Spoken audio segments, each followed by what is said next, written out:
Occasion ఏదైనా location ఎక్కడైనా తెలుగువారి వేడుక అంటే ఆలివ్ మిఠాయి ఉండాల్సిందే. ఆంధ్రప్రదేశ్లో తొలి ఐటీ సిటీకి అంకురార్పణ జరగబోతోంది. అమరావతి పరిధిలో ఎలక్ట్రానిక్ సిటీ పేరుతో నామకరణం చేసి కేటాయించినటువంటి భూముల్లో 6,580 ఎకరాల భూముల్లో మొదటి నిర్మాణానికి ఆంధ్రప్రదేశ్ ప్రభుత్వం ప్రణాళికను సిద్ధం చేసింది. ఈ కాంట్రాక్ట్ని కూడా ఎల్ఎన్టీ కంపెనీకి ఇచ్చేటువంటి అంశం పైన ఒక స్పష్టత వచ్చేసింది. దీనికి సంబంధించి 10 ఎకరాల భూమిని కేటాయిస్తూ జియో కూడా రాష్ట్ర ప్రభుత్వం రిలీజ్ చేసింది. గతంలో హైదరాబాద్లో హైటెక్ సిటీని నిర్మించడం ద్వారా హైదరాబాద్ గతిని మార్చినటువంటి సందర్భం. అప్పుడు ముఖ్యమంత్రి చంద్రబాబు నాయుడు, అప్పుడు కాంట్రాక్ట్ సంస్థ ఎల్ఎన్టీ.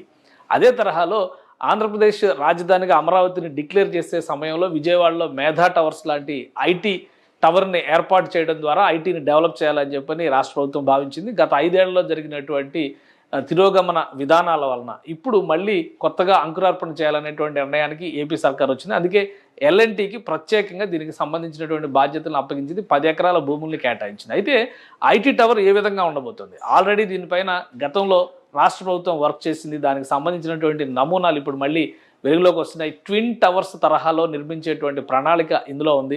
ఆ ఐటీ టవర్ విశేషాలు ఏంటో ఒకసారి తెలుసుకునేటువంటి ప్రయత్నం చేద్దాం. ఏపీ ప్రభుత్వం గతంలో చేసినటువంటి అనౌన్స్మెంట్లలో భాగంగా ఐటీ టవర్ ప్రణాళికని అప్పట్లో డిజైన్ కూడా రూపొందించింది. రాష్ట్ర ప్రభుత్వం దీనికి సంబంధించినటువంటి నమూనాలను కూడా డిసైడ్ చేసింది. అయితే కేవలం 5 ఎకరాల్లో నిర్మించాలనేటువంటి ప్రణాళికని ఆ రోజు రాష్ట్ర ప్రభుత్వం చేసింది. 5 ఎకరాల్లో నిర్మించడం కూడా ఒక స్టేట్ ఆఫ్ ఆర్ట్ తరహాలో ఉండాలి.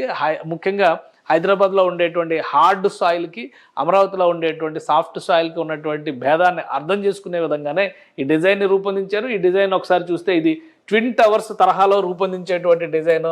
కంప్యూటర్ సిపియు ఎలా ఉంటుందో సిపియు నమూనాన్ని ఒక మోడల్గా తీసుకోవడం ద్వారా ఈ డిజైన్ రూపొందించినట్టుగా అప్పట్లో ఈ ప్రభుత్వం ప్రకటించింది.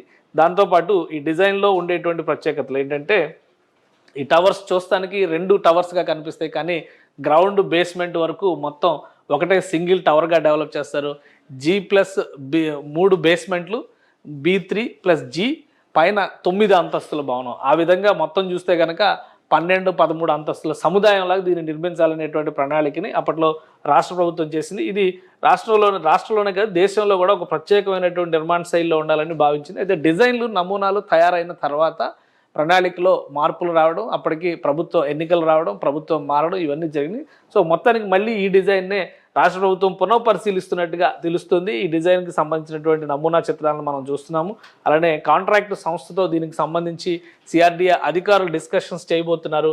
ఈ 9 అంతస్తుల భవనము దాదాపు 10 లక్షల చదరపు అడుగుల వైశాల్యంతో అప్పుడు నిర్మించాలని భావించారు. ఇప్పుడు 10 ఎకరాల విస్తీర్ణాన్ని పెంచినటువంటి నేపథ్యంలో ఇలాంటి బిల్డింగ్ ఒకటి కట్టి మరొకటి ఎక్స్టెన్షన్ రూపంలో తీసుకొస్తారా, లేదా ఈ బిల్డింగ్ డిజైన్లో మార్పులు తెస్తారా అనేటువంటి విషయం ఒకసారి సంప్రదింపుల తర్వాత అధికారులు ప్లస్ ఎల్ఎన్టీ ఆఫీసర్స్తో జరిగేటువంటి భేటీలో దీనిపైన క్లారిటీ వచ్చేటువంటి అవకాశం ఉంది.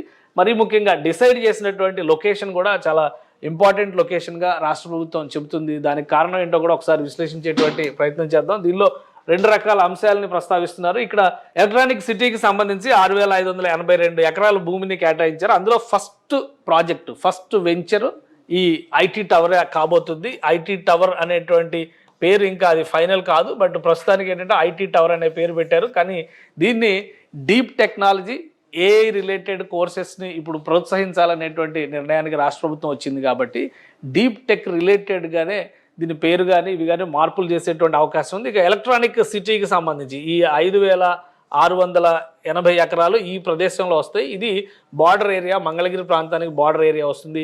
ఎలక్ట్రానిక్ సిటీకి సంబంధించి కూడా శివారు ప్రాంతంలోనే ప్రభుత్వం 10 ఎకరాల భూమిని కేటాయించింది. ఆ చుట్టుపక్కల కూడా డెవలప్మెంట్కి దీనివల్ల అవకాశం కలుగుతుంది. ఎందుకంటే ఇది గుంటూరు హైవేకి దగ్గరగా ఉంటుంది కాబట్టి ఈ మార్గంలో చేయడం వల్ల అభివృద్ధికి కూడా అవకాశాలు ఎక్కువగా ఉంటాయని చెప్పని రాష్ట్ర ప్రభుత్వం భావిస్తుంది. అందులో భాగంగానే ఈ ప్రాంతాన్ని రాష్ట్ర ప్రభుత్వం ఎంచుకున్నట్టుగా అధికారులు చెప్తున్నారు. సో ఆ విషయంలో ఒక క్లారిటీ ఉంది కాబట్టి రాబోయేటువంటి రోజుల్లో ఈ డిజైన్ పైన మాత్రమే ఫైనల్ డెసిషన్ తీసుకోవాల్సినటువంటి అవసరం ఉంటుంది. డిజైన్ పరంగా దీనికి చాలా ప్రత్యేకతలు ఉన్నాయి. గతంలో లేని మోడల్స్, అంటే ఒక విధంగా ఆంధ్రప్రదేశ్లో ముఖ్యంగా అమరావతి ఆ పరిసర ప్రాంతాల్లో ఉండేటువంటి ఉష్ణోగ్రతలను దృష్టిలో పెట్టుకొని వాతావరణ పరిస్థితుల్ని దృష్టిలో పెట్టుకొని భౌగోళికంగా అక్కడ ఉన్నటువంటి భూ వాతావరణాన్ని కూడా దృష్టిలో పెట్టుకొని దీనికి డిజైన్ చేశారు. ఎందుకంటే అక్కడ వాటర్ సోర్సెస్ కూడా ఎక్కువగా ఉంటాయి, భూమి లోపల నుంచి నీళ్లు ఉబికి వచ్చేటువంటి పరిస్థితులు ఎక్కువగా ఉంటాయి కాబట్టి నిర్మాణ నమూనాను కూడా ఆ తరహాలోనే దీన్ని ఏర్పాటు చేయాలని చెప్పని అధికారులకు సూచించారు. ఆ క్రమంలోనే ఈ డిజైన్లను రూపొందించారు. అందుకే ఇది ఒక ప్రత్యేకమైనటువంటి టవర్గా నిలుస్తుందని భావిస్తున్నారు.